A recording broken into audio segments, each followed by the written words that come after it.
अच्छा गुरुजी, आपने कल थोड़ा-सा ज़िक्र भी किया था और वैसे भी आपने कई बार स्मृतियाँ सुनाई हैं जयप्रकाश जी के विषय में। तो जयप्रकाश जी के साथ आपका एक लंबा एसोसिएशन रहा। आपने एक तरह से कुरुक्षेत्र में उनके पूरे आंदोलन को थामा, उसे आगे बढ़ाया। तो गुरुजी फिर आप किस तरह से उनके विचारों को दर्शन के रूप में हम सबको समझा सकते हैं? बात ये, जयप्रकाश जी गांधी जी के साथ बहुत जुड़े हुए थे, लेकिन वो गांधी जी से अलग हो गए।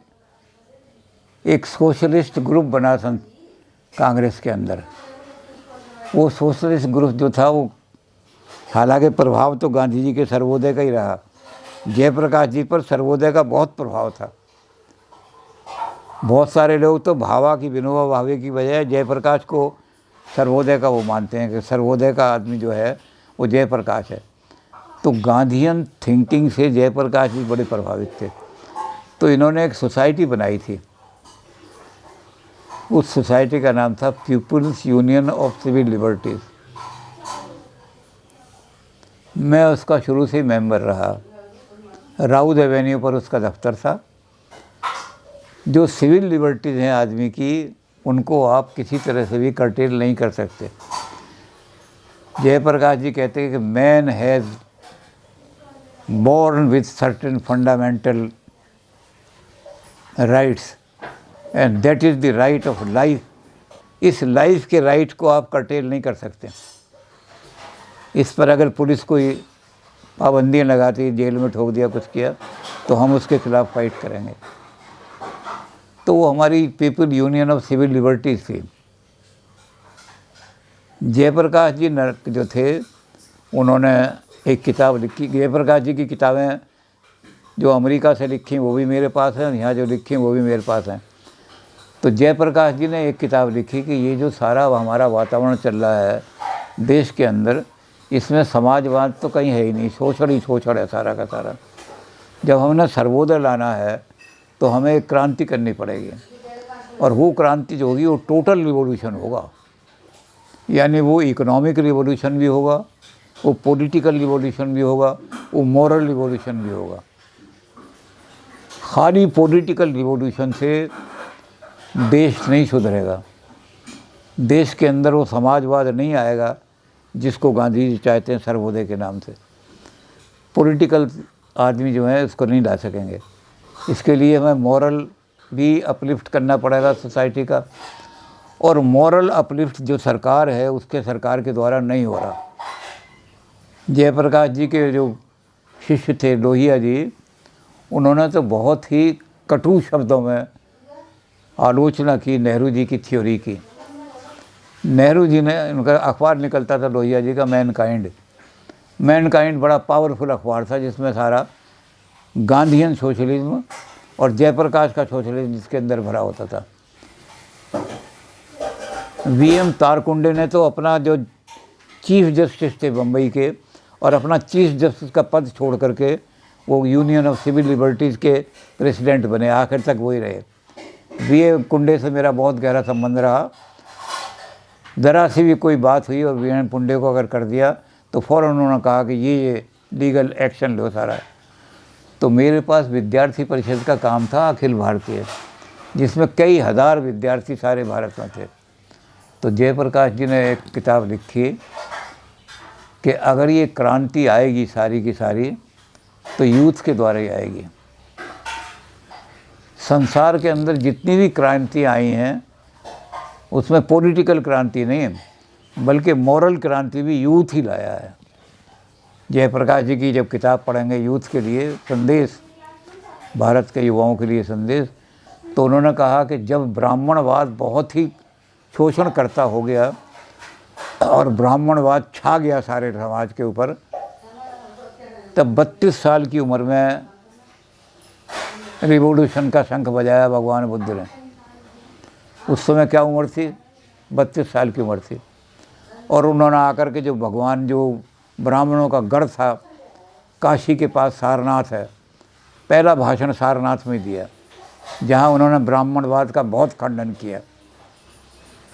और सारा जो नॉन ब्राह्मण वर्ग है, क्षत्रिय भी थे, उसमें शूद्र भी थे, वो बुद्ध के साथ खड़े हो गए, बुद्ध धर्म।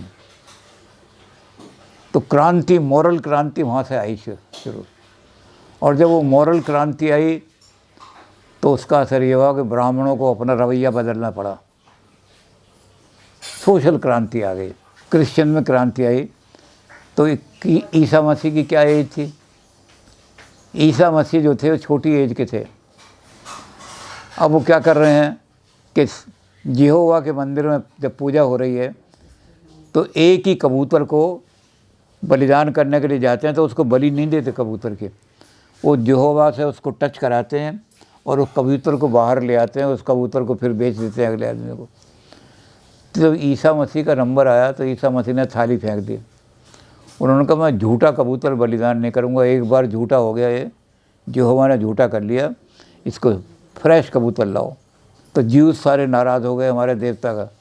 लेकिन क्राइस्ट की क्रांति में पता है जीव संसार में बड़े लिमिटेड रह गए, क्रिश्चियनिटी दुनिया में फैल गई। तो इस तरह के उदाहरण बहुत दे करके उन्होंने कहा कि मॉरल क्रांतियाँ, अब लोग ये कहते हैं कि स्पिरिचुअल क्रांति तो बुड्ढे ला सकते हैं, बड़े बड़े लंबी दाढ़ी वाले और ये चोटी वाले, यही आपकी आध्यात्मिक क्रांति लाएंगे। वो कहते हैं जब कृष्ण ने वहाँ कंस को मारा तो क्या उम्र थी कृष्ण जी की? 12 साल की उम्र थी। तख्ता पलट दिया वहाँ सारा का सारा। तो यूथ जो है, चाहे धार्मिक क्रांति हो, चाहे स्पिरिचुअल क्रांति हो, चाहे मॉरल क्रांति हो, और इकोनॉमिक क्रांति तो मार्क्स ने जब लाए तो मार्क्स की क्या उम्र थी? मार्क्स तो भी पढ़ ही रहे थे वहाँ। हालांकि क्रांति में हम समझते हैं लेनिन ने लाई क्रांति, लेनिन भी बड़ा यंग था, मार्क्स ने तो किताब लिख के, लेकिन जब क्रांति का नारा दिया तो इकोनॉमिक क्रांति भी, एडम स्मिथ को खंडन कर दिया बिल्कुल मार्क्स ने सारा। तो इकोनॉमिक क्रांति भी, पॉलिटिकल क्रांति भी, धार्मिक क्रांति भी, मॉरल क्रांति भी हमेशा यूथ लाए हैं। तो उन्होंने कहा यूथ को तैयार करो। मेरे पास विद्यार्थी परिषद में कई हज़ार यूथ थे सारे हिंदुस्तान में।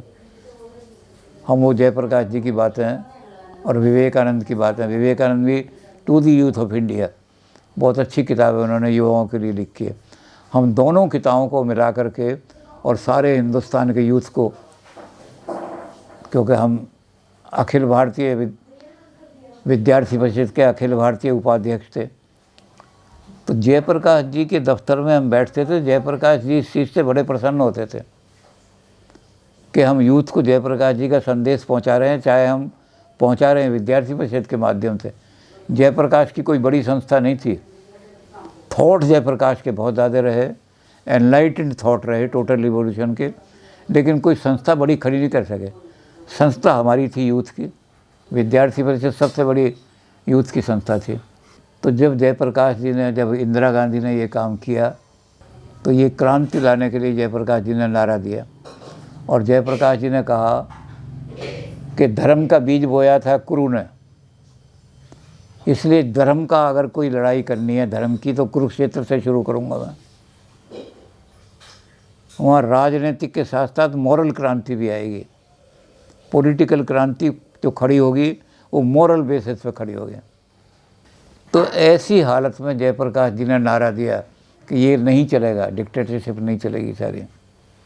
जी गुरुजी। लेकिन यहाँ क्या हुआ कि हमने सारे, जहाँ जहाँ हमारे हमारी सारे में यूनिट थी हमारी, यूपी में भी, बिल्कुल हरियाणा से लगा हुआ जो है, तो हमने सबको कहा कि 2 दिन पहले आप यहाँ आकर के लोगों की धर्मशालाओं में कहीं भी अपने छुपे रूप से आ जाओ।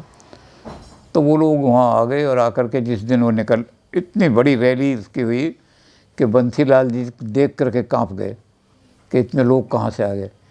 जैसे मैंने बताया था कि हमारी उस रैली में 80% हमारे विद्यार्थी परिषद के लोग थे और 20% उनकी अपनी संस्थाएं थीं, जिस 2-4 संस्थाएं, सिटीजन फॉर डेमोक्रेसी थी, public union of civil liberties थी, पीपल्स यूनियन ऑफ सिविल। तो इस तरह के लोग आए तो सारा काम हो गया। तो फिर हमने इस सारे काम को करने के बाद जब इंदिरा गांधी हट गई, एमरजेंसी हट गई, तो हमने उस टोटल रिवॉल्यूशन पर पीएचडी कराई है। उस समय जयप्रकाश जी की हालत बहुत ख़राब थी। जयप्रकाश जी कदम कुआं में पटना में डायलिसिस से पड़े हुए थे। तो हम वहाँ इसलिए गए कि उनको बताएं कि हमने आपकी थ्योरी पर पीएचडी कराई है। तो जयप्रकाश जी के वहाँ पास गए और जयप्रकाश जी को जब ये पता लगा तो बड़े प्रसन्न हो गए। उन्होंने कहा कि मैं पढ़ तो नहीं सकता, मेरे पास इतना टाइम भी नहीं है, आप मुझे पढ़ करके सुनाओ, मैं सुनता रहूँगा। तो 10, 15, 20 पेज उनको पढ़ करके जो सुनाए तो कहने लगे बहुत अच्छा काम कर रहे हैं आप। सारा का सारा उन्होंने उस पर अपने दस्तखत कर दिए पीएचडी पे। तो उसके बाद तो जयप्रकाश जी भगवान के पास चले गए, लेकिन उसके बाद जयप्रकाश जी का आंदोलन ही मर गया सारा का सारा।